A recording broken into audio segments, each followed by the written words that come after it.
श्री साई राम। साई प्रेम वाणी के हमारे आज के प्रसारण में आप सबका हार्दिक स्वागत है।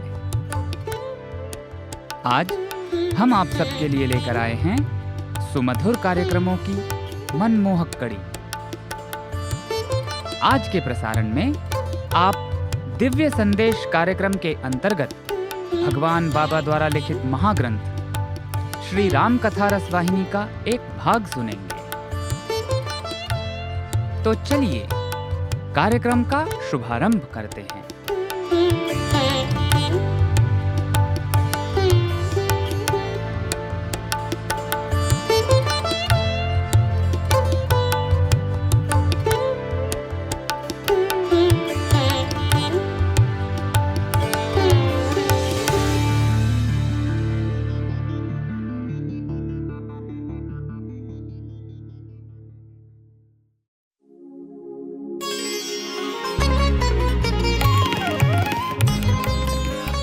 अब प्रस्तुत है दिव्य संदेश। इसके अंतर्गत भगवान बाबा द्वारा लिपिबद्ध किए गए महाग्रंथों में से एक श्री राम कथा रसवाहिनी का एक भाग आज हम प्रस्तुत करने जा रहे हैं। दिव्य संदेश, साई संदेश, दिव्य संदेश, साई संदेश।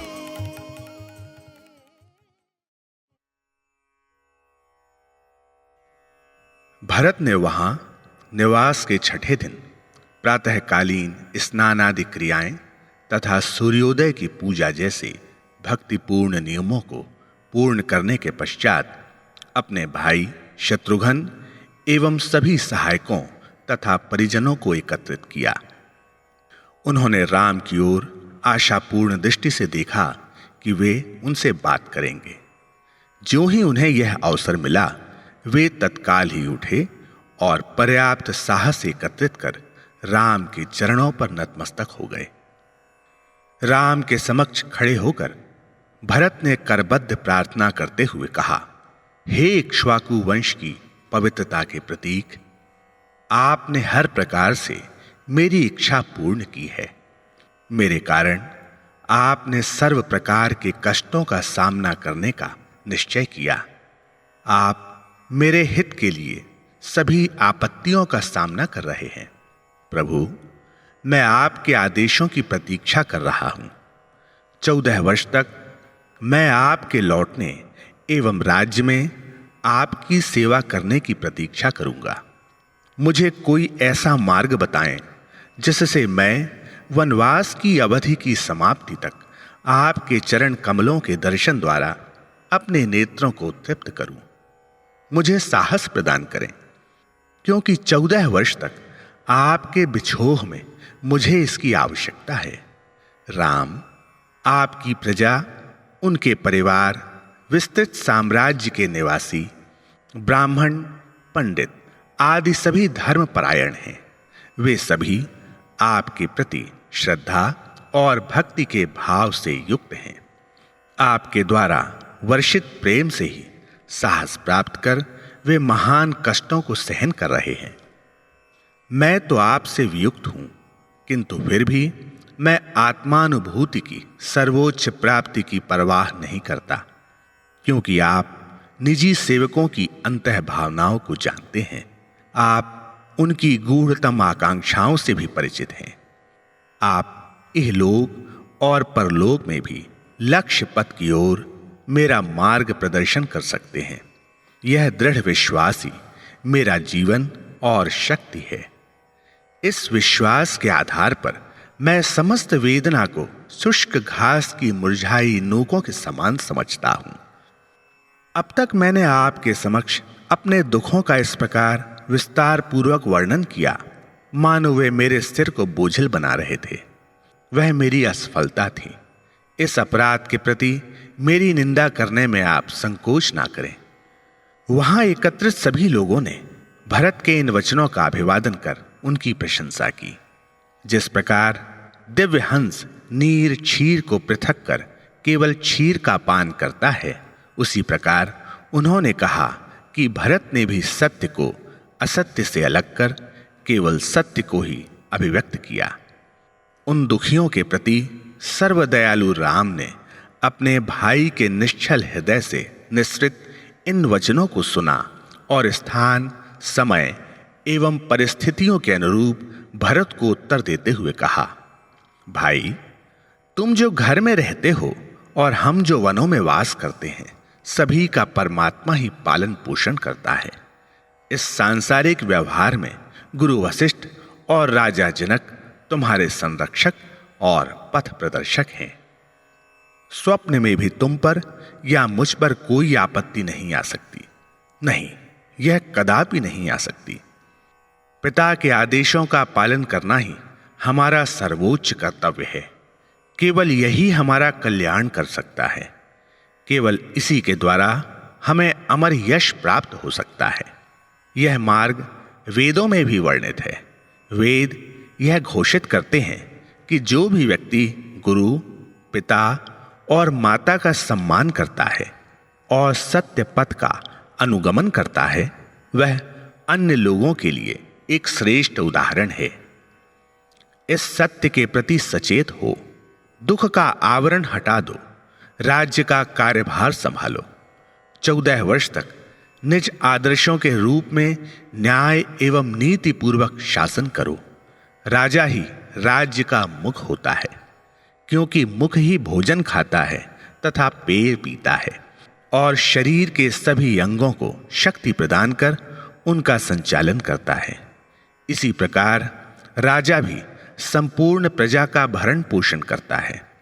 जिस प्रकार चित्त में सभी प्रकार की रुचि अरुचियां होती हैं, उसी प्रकार राजा भी सभी क्रियाओं का आगार होता है। राम ने भरत को राजनीतिक विषयक अनेक लाभदायक शिक्षाएं दी, किंतु उद्विग्न मन भरत राम द्वारा प्रदत्त परामर्श के परिणाम स्वरूप मानसिक शांति प्राप्त करने में असमर्थ थे। माताएं, आचार्यजन तथा मंत्रीगण सभी राम से वियोग के समय अति स्तंभित थे। एकाएक राम ने अपार अनुग्रह पूर्वक अपनी पादुकाएं उतारकर भरत को दे दी। भरत ने श्रद्धा पूर्वक उन्हें स्वीकार कर शिरोधार्य किया। भरत के नेत्रों से गंगा यमुना के समान अश्रुधारा प्रवाहित होने लगी। भरत अपनी प्रसन्नता को शब्दों में व्यक्त करने में असमर्थ थे।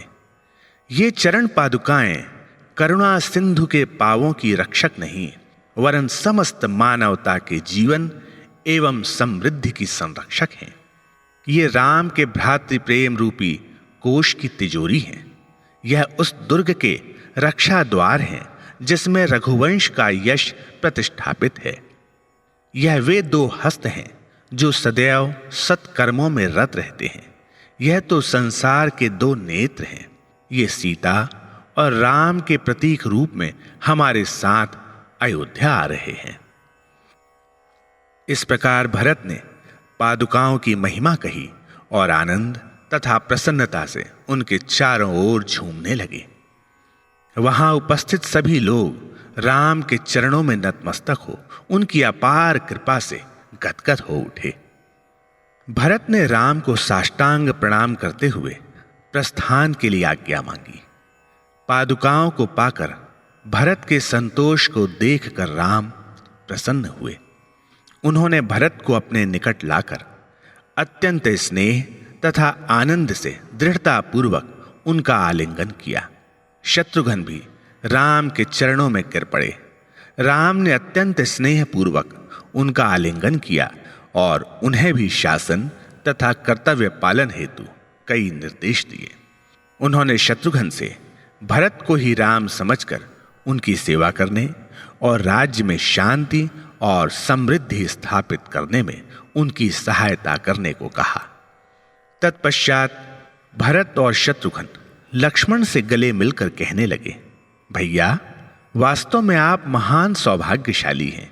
आपका भाग्य सर्वश्रेष्ठ है। सभी लोकों में आपसे अधिक सौभाग्यशाली कोई नहीं है। उन्होंने लक्ष्मण की जी भरकर सराहना की और उनसे प्रस्थान के लिए आज्ञा ली। लक्ष्मण ने उन्हें अपने समीप बुलाकर कहा, राम की चरण पादुकाएं सर्व मंगलकारी हैं, अतः उन्हें प्राप्त कर सबसे अधिक भाग्यशाली आप लोग हैं। लक्ष्मण ने उन्हें इस भेंट के अनुरूप कार्य करने और राम की कृपा सदैव के लिए अर्जित करने का परामर्श दिया। अब यही तुम्हारा कर्तव्य है, लक्ष्मण ने उनसे कहा। तदुपरांत दोनों भाई सीता के निकट जा उनके चरणों में गिर पड़े। सीता को देखकर वे अपना दुख सहन न कर सके और फूट फूट कर रोने लगे। सीता ने उन्हें स्नेह और मधुरता पूर्वक अनेक प्रकार से समझाया। क्या राम के कवच के अतिरिक्त अन्य कुछ है जो संसार में किसी की रक्षा कर सकता है? तुम वास्तव में धन्य हो। 14 वर्ष 14 पल के समान व्यतीत हो जाएंगे और राम के लौटने पर साम्राज्य समृद्धि और शांति में मुस्काएगा। तुम धैर्य एवं श्रद्धा पूर्वक राज्य चलाओ। उनके द्वारा निर्दिष्ट मार्ग से किंचित भी विचलित मत हो। इस कठोर कर्तव्य पालन द्वारा तुम्हें अपनी आकांक्षाओं का फल प्राप्त होगा। फिर दोनों भाई भरत और शत्रुघ्न सीधे राजा जनक के पास गए और अनुकरणीय आदर भाव से उनके चरणों में गिरकर बोले, स्वामी, आपको हमारे प्रति इतना स्नेह है कि आप हमारे पिता की मृत्यु तथा राम वनवास का समाचार सुनते ही अयोध्या आए। आपने अपनी आंखों से हमारी दशा देखी और उन संकटपूर्ण दिनों में हमें सांत्वना दी। आपने हमें साहस रखने का उचित परामर्श दिया। अपनी अंतःकामना पूर्ण करने को आप अनेक आपत्तियों और कठिनाइयों का सामना करते हुए इस जंगल में आए। आपने हमारा दुख बांट लिया और राम से अयोध्या वापस जाने की प्रार्थना करने में आपने हमें अमूल्य सहयोग दिया। जब हमारी वे सब प्रार्थनाएं असफल हो गईं, तो आपने हमें सांत्वना दी और हमें दुख तथा निराशा को सहन करना सिखाया। इसके साथ ही आपने हमें आशीर्वाद दिया। हम आपके अति आभारी हैं। इससे अधिक हम क्या कह सकते हैं? आपका आशीर्वाद ही सर्वाधिक प्रभावशाली शक्ति है जिसकी हमें अधिक आवश्यकता है। जनक ने दोनों भाइयों के शुद्ध हृदयों से प्रस्फुटित ऐसे कृतज्ञतापूर्ण वचन सुने। जनक ने उनकी प्रतिक्रियाओं, भावनाओं, चरित्र तथा व्यवहार की सराहना की। उन्होंने दोनों को प्रेम पूर्वक दुलारा और उनके सिरों पर हाथ फेरने लगे। उन्होंने कहा, पुत्रों, तुम राम द्वारा प्रदर्शित पथ पर अग्रसर हो, उनका अनुग्रह प्राप्त करो। मैं यहीं से मिथिला जा रहा हूं। तत्क्षण जनक अपनी रानी तथा सहायकों एवं मंत्रियों सहित मिथिला की ओर चल पड़े। भरत एवं शत्रुघ्न के साथ आए मंत्रीगण, राजा, ब्राह्मण, ऋषि, तपस्वी तथा अन्य सभी लोग क्रम से राम, लक्ष्मण और सीता का चरण स्पर्श कर और उनसे आज्ञा ले उद्विग्न मन से अपने अपने घर की ओर चल दिए। सीता, राम और लक्ष्मण ने माताओं के पास जाकर साष्टांग प्रणाम किया। उन्होंने माताओं को धैर्य देते हुए कहा, आप किंचित मात्र भी चिंता ना करें। अपने कर्तव्यों का उचित ढंग से पालन करें। पिता की इच्छाओं तथा आदर्शों को सदैव ध्यान में रखें। अपने विषय में उन्होंने कहा कि वे प्रसन्नता एवं शांति पूर्वक 14 वर्ष 14 पल की भांति व्यतीत कर हर्षपूर्वक अयोध्या लौट आएंगे। इन वचनों से रानियों को संतोष मिला। उन्होंने कैकेयी का चरण स्पर्श करते हुए कहा कि राम के वनवास के लिए वह कण मात्र भी उत्तरदायी नहीं थी और सदैव श्रद्धा और अर्चना की पात्र थी। उन्होंने कहा कि रानी ने उन्हें कोई क्षति नहीं पहुंचाई थी। उन्होंने कैकेयी को आश्वासन दिया कि वे सदैव उनके लिए प्रार्थना करेंगे। उन्होंने विनती की कि वह उनके प्रति बिल्कुल भी चिंता ना करें। कैकेयी को पश्चाताप सहन करने के लिए साहस प्रदान करते हुए उन्होंने कहा, अचानक ही पिता की मृत्यु तथा भाई के वनवास जैसी आपत्तियों के कारण भरत ने व्यर्थ ही आवेश में आकर उनसे अशिष्ट वचन कहे। भरत उत्तेजित हो उठे थे, क्योंकि आपत्तियों के उत्तरदायी व्यक्ति पर उन्हें अत्यधिक क्रोध आ रहा था। उन्होंने यह भी परवाह नहीं की कि आप उनकी मां हैं। राम, सीता और लक्ष्मण ने उनसे प्रार्थना की कि वह इस घटना के लिए भरत को दोष न दें। उन्होंने याचना की कि वे भरत को इस धृष्टता के लिए क्षमा करें। जब राम यह कह रहे थे तो कैकेयी अपने दुराचार का स्मरण कर लज्जित हो गईं। वह राम के समक्ष सिर न उठा सकी। उन्होंने अनुभव किया, हाय, मैं स्वयं ऐसे पुत्र के कष्टों एवं दुखों का कारण हूं, जिसका हृदय करुणा से पूर्ण है एवं जो गुणों की खान है।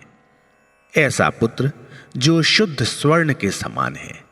इस भयावह वन में उसके वास का कारण क्या मैं नहीं हूं? ओह, मैंने कैसा दुष्कर्म किया है!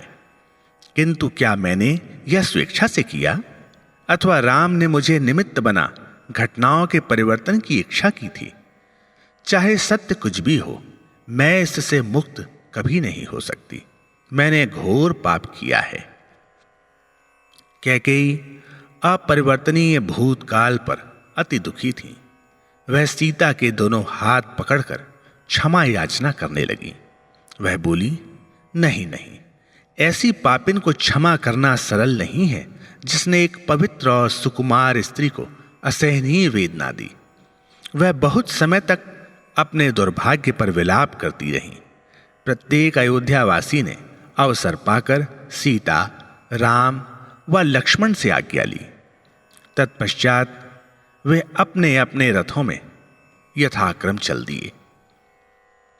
प्रत्येक रथ के चलने से पूर्व सीता, राम और लक्ष्मण ने उसके पास जाकर लोगों को धैर्य प्रदान करते हुए उन्हें चलने की आज्ञा दी। सीता, राम और लक्ष्मण ने गुरु वशिष्ठ के चरण स्पर्श करते हुए उनसे क्षमा मांगी कि उन्हें तथा उनकी पत्नी को उनके कारण वन में कठिनाइयों का सामना करना पड़ा। उन्होंने अत्यंत खेद प्रकट किया कि वे अपनी इच्छानुसार उनकी अपेक्षित सेवा न कर सके। उन्होंने उनसे वहीं रहने की आज्ञा मांगी। वस्तुतः वशिष्ठ ब्रह्मज्ञानी और महर्षि थे, अतः वे सीता तथा अन्य लोगों की अंतर भावनाओं से परिचित थे। उन्होंने भाइयों तथा सीता की भक्ति, विनयशीलता तथा धर्मनिष्ठा की प्रशंसा की। वशिष्ठ तथा उनकी पत्नी राम की उपस्थिति से प्रस्थान करने में असमर्थ थे, क्योंकि वे राम के गुणों से अति आकर्षित थे। जंगल की पगडंडी पर करबद्ध खड़े वहां से प्रस्थान कर रहे सभी रथों को प्रणाम करते हुए राम, लक्ष्मण और सीता को देख वज्र हृदय भी पिघल उठे। वशिष्ठ और उनकी पत्नी अरुंधति उनकी उदार सहानुभूति को देखकर अति प्रसन्न थे। तत्पश्चात राम ने देखा कि निषाद राज निज अनुयायियों के साथ उनके सम्मुख खड़े थे। उन्होंने उनके पास जाकर उनका आलिंगन किया। राम ने अपने भाई भरत से भी अधिक स्नेह सहित उन्हें वक्षस्थल से लगाया। उन्होंने अति स्नेहपूर्वक उनसे शांत होने की विनती की और आग्रह किया कि वह इस वियोग को बुद्धिमानी से व पीड़ा रहित हो स्वीकार करें। गुह नियति को परिवर्तित करने में असमर्थ थे, इसलिए वह राम के चरणों में नतमस्तक हो गए। फिर अति बोझिल हृदय से उठकर राम की छवि को निर्निमेष दृष्टि से देखते हुए बाहर की ओर चले गए। अंतिम व्यक्ति के चले जाने तक सीता, राम और लक्ष्मण वहीं एक घने वृक्ष के नीचे खड़े रहे। इसी बीच राजा जनक ने भी मिथिला के दल सहित प्रस्थान की तैयारी कर ली।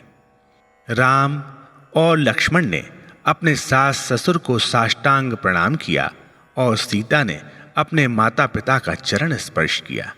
उन्होंने सीता को गले लगा लिया और अगाध वात्सल्य पूर्वक उनके सिर पर हाथ फेरने लगे। उन्होंने कहा, बेटी, तुम्हारे दृढ़ संकल्प और पति के प्रति तुम्हारी श्रद्धा से हमें महान यश प्राप्त होगा। तुम्हारे द्वारा हमारा परिवार और वंश पवित्र हो गया। हमने अवश्य ही कोई महान व्रत किए होंगे और महान तप किए होंगे, अन्यथा तुम हमारे वंश में उत्पन्न नहीं होती। उन्होंने सीता की भूरी भूरी प्रशंसा कर अपना हर्ष व उल्लास प्रकट किया। उन्होंने उन्हें आश्वासन दिया, सीता, तुम पर कोई आपत्ति नहीं आ सकती, क्योंकि राम तुम्हारे प्राण हैं। हमें ज्ञात है कि तुम उनकी छाया में रहती हो, इसलिए तुम्हें कोई कष्ट नहीं हो सकता। फिर भी क्योंकि राम और तुम दो पृथक शरीरों में हो, इसलिए यदा कदा कठिनाइयां व व्याकुलता तुम्हारे समक्ष आएंगी। वे तो नियति का खेल है। जनक ने उन्हें संतोष और सांत्वना प्रदान करने हेतु इस प्रकार के अनेक वैदांतिक सिद्धांत प्रस्तुत किए। तदुपरांत वे भी प्रस्थान कर जंगल की ओर चल दिए। सीता, राम और लक्ष्मण तब तक उस वृक्ष की छाया में खड़े रहे जब तक अयोध्या और मिथिलावासी उनके नेत्रों से ओझल नहीं हो गए। फिर अपनी पर्णकुटी में वापस आकर जब राम, भरत व शत्रुघ्न की भक्ति और स्नेह, उनके अनुकरणीय प्रेम व एक निष्ठा तथा राज्य की प्रजा के प्रति उनकी स्नेहमय अनुरक्ति की अत्यंत सराहना कर रहे थे, तो सीता और लक्ष्मण बड़े ध्यान से सुन रहे थे और सहमति प्रकट कर रहे थे। उन सब के प्रस्थान से सीता, राम व लक्ष्मण के हृदय विदीर्ण हो गए थे। वे लोग यदि कुछ और समय वहां रहते तो सीता, राम व लक्ष्मण अति प्रसन्न होते। वार्तालाप के मध्य वे दशरथ की मृत्यु का स्मरण करने लगे और अपने प्रति उनके स्नेह का ध्यान करते ही उनके नेत्रों से अश्रु ढुलक आए। उनकी दशा देखकर राम के मुख पर मुस्कान आ गई। उन्होंने जीवन रहस्य तथा इसको सुलझाने की कुंजी के विषय में व्याख्या की। इस प्रकार उन्होंने वह दिन उस शांत वन्य प्रदेश में व्यतीत किया। वन से अयोध्या की ओर अग्रसित जन प्रवाह, जिसमें ऋषि मुनि, ब्राह्मण, भरत व शत्रुघ्न, कौशल्या, कैकेयी एवं सुमित्रा रानियां, मंत्रीगण तथा सहस्त्रों नगरवासी थे, दुख के भार को वहन करने में असमर्थ था, क्योंकि ज्यों-ज्यों वे नगर की ओर बढ़ रहे थे त्यों-त्यों दुख भी बढ़ रहा था। उन्होंने राम की उपस्थिति में व्यतीत किए उन 5 दिनों में होने वाली सभी घटनाओं का परस्पर वर्णन करते हुए राम द्वारा धारण तथा प्रस्तुत किए गए आदर्शों, उनके प्रेम, दयालुता और स्नेह की प्रशंसा करते हुए अपना समय बिताया। भोजन या निद्रा के लिए वे मार्ग में कहीं नहीं रुके, क्योंकि न तो उन्हें भूख लगी और न ही नींद आई। वे राम के विरह के दुख से अभिभूत थे और उन्होंने अन्य अभावों की चिंता नहीं की। दूसरे दिन वे विशाल गंगा नदी पर पहुंचे।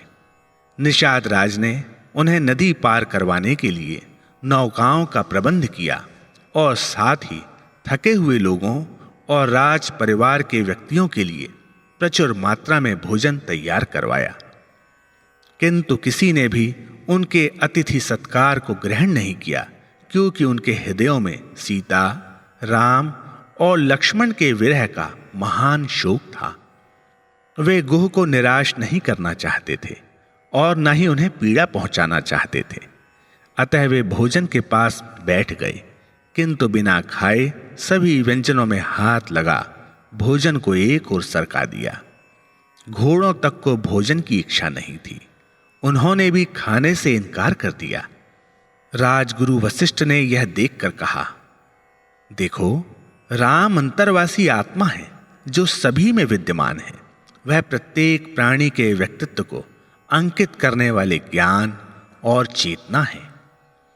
मार्ग में कुछ समय विश्राम करने को भी वे लोग अनिच्छुक थे।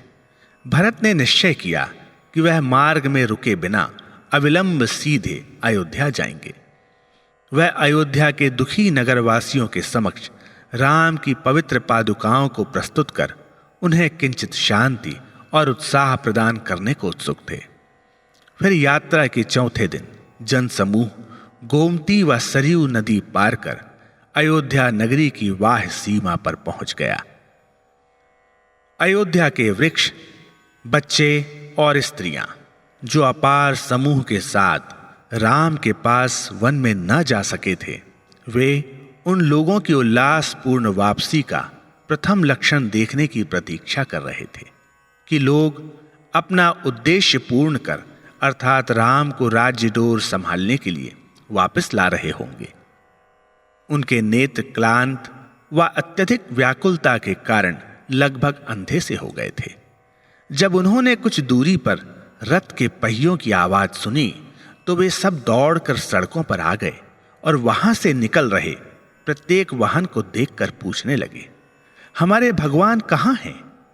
किंतु रात्रि का अंधकार हो जाने के कारण वे अपने अपने घरों को लौट गए और इस आनंदपूर्ण आशा से रात्रि व्यतीत करने लगे कि वे सूर्योदय की प्रथम रश्मि के साथ ही अपने प्रिय राम के दर्शन करेंगे। जब उन्हें यह मालूम हुआ कि राम वन से राजधानी नहीं आए थे, अपितु इसके स्थान पर उन्होंने अपने प्रतिनिधि के रूप में निज पादुकाएं भेजी थीं, तो अथाह निराश होते हुए भी उन्हें किंचित संतुष्टि हुई। इसी बीच भरत ने राजगुरु और मंत्रियों को बुलाकर उन्हें शासन के विभिन्न कार्य सौंपे, उन्हें कर्तव्य पालन का अधिकार दिया। फिर उन्होंने शत्रुघ्न को पास बुलाकर उन्हें माताओं के पोषण और उन्हें सांत्वना प्रदान करने का कार्य सौंपा। उन्होंने ब्राह्मणों व पंडितों की एक सभा की। उनके समक्ष करबद्ध खड़े होकर उन्होंने कहा कि वह उनकी छोटी बड़ी सभी इच्छाओं की पूर्ति करेंगे, क्योंकि उन्हें ज्ञात था कि वे उनका व लोगों का हित करेंगे। उनकी इच्छा थी कि वे निसंकोच अपनी इच्छाएं उनके सामने रखें। उन्होंने अयोध्या के नागरिकों तथा साम्राज्य के सभी भागों से जनप्रतिनिधियों को बुलाकर राजधानी में हुई घटना व वन में राम के निवास स्थल के विषय में बताया। उन्होंने राम के साथ अपने वार्तालाप को संक्षेप में उन्हें बताया और उनसे निवेदन किया कि 14 वर्षों तक राम की अनुपस्थिति में वे उनकी उपस्थिति के रूप में राम की पादुकाओं की ही अर्चना व पूजा करें। उन्होंने कहा, वे हम सब की रक्षा करेंगी, वे हमारा आश्रय और साधन हैं। उन्होंने पुनः कहा, हमें यह पूर्ण विश्वास रखना चाहिए कि यह पादुकाएं हम पर शासन कर रही हैं और हम राम को अपने हृदय में प्रतिष्ठापित कर जीवन व्यतीत करें। राम के लौट आने पर वह अपनी उपस्थिति तथा आदेश का आनंद प्रदान कर हम पर राज्य करेंगे। इसी क्षण से हमारा यह कर्तव्य है कि हम अपने हृदय में धैर्य और प्रार्थना सहित उस स्वर्णिम दिवस की प्रतीक्षा करें। तब भरत ने उन पवित्र पादुकाओं को सिंहासन पर प्रतिष्ठापित करने के लिए शुभ मुहूर्त निश्चित किया, क्योंकि उनकी दृष्टि में प्रजा की सभी श्रेणियों, राजगुरु, पंडित, ऋषि मुनि, मंत्री तथा साधारण नागरिकों के लिए यह हर्ष का विषय था। उन्होंने इस पर्व के लिए व्यापक प्रबंध करवाए। उस दिन उन्होंने अपनी माताओं कौशल्या, सुमित्रा और कैकेयी को साष्टांग प्रणाम किया और पादुकाओं को शिरोधार्य कर सिंहासन की ओर बढ़े। फिर वशिष्ठ तथा वहां एकत्रित लोगों से आशीर्वाद की याचना करने और उनकी आज्ञा लेते हुए उन्होंने पादुकाओं को सादर निष्ठापूर्वक सिंहासन पर प्रतिष्ठापित कर दिया। उन्होंने उनके संरक्षण में अपने सभी कर्तव्य करने का संकल्प किया। तत्पश्चात धर्मनिष्ठ भरत नंदी ग्राम की ओर गए, जहां उन्होंने अपने निवास हेतु एक पर्णकुटी बना ली थी। उन्होंने राम और लक्ष्मण के समान ही अपने केशों की गांठ बांध ली और उनकी भांति ही वल्कल वस्त्र धारण कर लिए। उन्होंने भूमि में गुफा बनाकर उसमें वास किया। उनका भोजन और वेशभूषा भी वन के उन शांत तपस्वियों के समान थी। उनके कार्य, विचार और शब्द भी तापसिक तथा आध्यात्मिकता से दीप्त थे। भरत ने अयोध्या के उस राजसिक जीवन को त्याग दिया जिसकी प्रशंसा करते हुए स्वर्गराज इंद्र ने कहा था कि वह उनको अप्राप्त था। भरत ने राजमहल के उस वैभव संपन्न जीवन को त्याग दिया जिससे कुबेर को भी ईर्ष्या थी। वह उस छोटे से ग्राम में गुफा के भीतर पर्णकुटी में वास करने में प्रसन्न थे, जहां उन्हें कोई नहीं देख सकता था। उन्होंने यह संकल्प किया कि जब तक राम वनवास से वापस नहीं लौटेंगे तब तक वह किसी का मुख नहीं देखेंगे। उनका चित्त तो राम तथा वनवास से उनके लौटने के दिन पर ही स्थिर था। दिन प्रतिदिन उनका शरीर दुर्बल होता गया, किंतु समय के साथ साथ उनके मुख पर आध्यात्मिक तेज मुखरित होता गया। राम के प्रति उनकी भक्ति दृढ़ होती गई। वह उस शुद्ध आत्मा में परिवर्तित हो गए जिसने पूर्णता प्राप्त कर ली थी। उनके हृदय आकाश में ताराओं की आकाश गंगाएं प्रकाशमान थीं। क्षीर सागर की भांति उनके शांत, गहन, पुनीत विचार और भाव स्थित थे।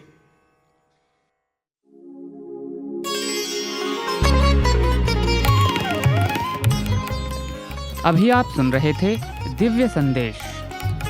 मधुर आज आपने भगवान बाबा द्वारा लिपिबद्ध किए गए महाग्रंथों में से एक श्री राम कथा रसवाहिनी का एक भाग सुना।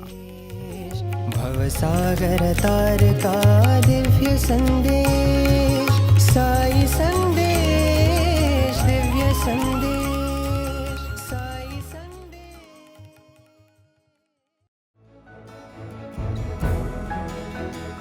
इसी के साथ हमारे साई प्रेम वाणी कार्यक्रम का समापन होता है।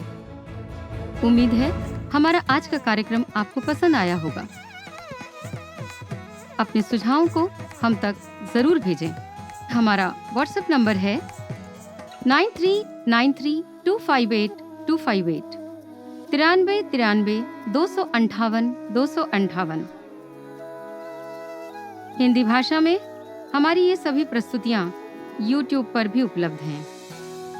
इन्हें वहां देखने या सुनने के लिए हमारे YouTube चैनल को सब्सक्राइब करें और कमेंट बॉक्स पर अपने सुझाव देना ना भूलें। हमारे प्रिय स्वामी से ये प्रार्थना है कि आपकी भक्ति का साथ हमें दीजिए, जो कभी न टूटे वो विश्वास हमें दीजिए। देखकर जो तड़प उठे पराई पीड़ा में, दिल की ऐसी धड़कन साईनाथ हमें दीजिए। इस भाव भरी प्रार्थना के साथ साई प्रेम वाणी के इस प्रसारण को विराम देते हैं। धन्यवाद। साई राम।